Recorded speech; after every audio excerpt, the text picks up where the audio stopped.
Qu'est-ce que l'hypnose? Oubliez l'hypnose de spectacle qui est tout sauf thérapeutique, et c'est même l'inverse.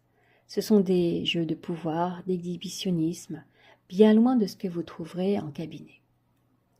Ici, nous parlons d'hypnose bienveillante, de bien-être, de développement personnel, comme ses cousines, la sophrologie ou la PNL.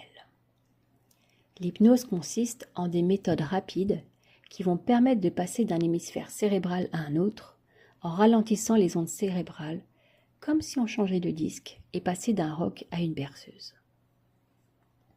Les tambours chamaniques ont également cette faculté. Selon le rythme du tambour, nos ondes cérébrales se mettent aussi à accélérer ou à ralentir. En hypnose comme en chamanisme, on parle alors de transe. Transe qui signifie état intermédiaire, passer d'un état à un autre. On est toujours présent, il ne s'agit ni d'une anesthésie générale ni de sommeil. Un peu comme deux chauffeurs de voiture, un qui conduit vite et direct, le second qui flâne et regarde le paysage et l'ambiance. Pendant une séance d'hypnose, surtout la première, il est fréquent de faire un peu yo-yo, de passer d'un chauffeur à un autre. C'est très bien puisque nous cherchons à réconcilier ces deux parts de nous-mêmes et non à les opposer.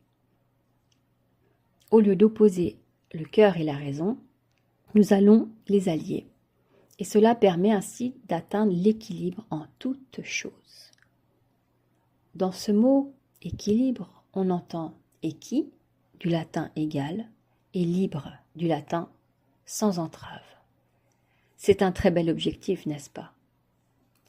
Lorsque le yin et le yang sont équilibrés, le conscient et l'inconscient réunis, cela permet d'atteindre ce que j'appelle le subconscient, le soi supérieur, l'âme supérieure ou le mental supérieur. Comme si tout devenait plus simple à comprendre et à mettre en place. Comment se déroule une séance? Nous commençons toujours par un long échange où je vous écoute attentivement et observe votre langage non verbal qui me donne plein d'indices. Nous définissons ensemble vos attentes et objectifs. Puis, pour vous permettre d'être pleinement acteur, je vous propose ensuite plusieurs approches. Vous avez le choix, par exemple, d'une séance les yeux fermés ou ouverts, d'une séance passive où c'est moi qui parle uniquement, ou plutôt interactive, vous parlez aussi, d'une séance immobile ou avec des actions symboliques. Selon votre choix de séance, nous commencerons par une relaxation, puis la séquence proprement dite. Il est fréquent que votre corps réagisse, que vous ressentiez des picotements, de l'engourdissement par exemple. Après la séance, il peut vous arriver d'être légèrement ballonné. C'est le signe que votre corps est en pleine digestion de ce qui vient d'être fait. Alors je vous conseille de rester dans le calme, de marcher, de respirer un grand bol d'air, de boire de l'eau. Quelles sont mes méthodes? Mes méthodes sont d'inspiration diverses.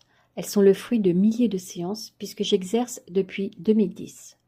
Elles évoluent et s'enrichissent au fil du temps, de mes lectures, de mes formations, car je continue d'apprendre chaque jour.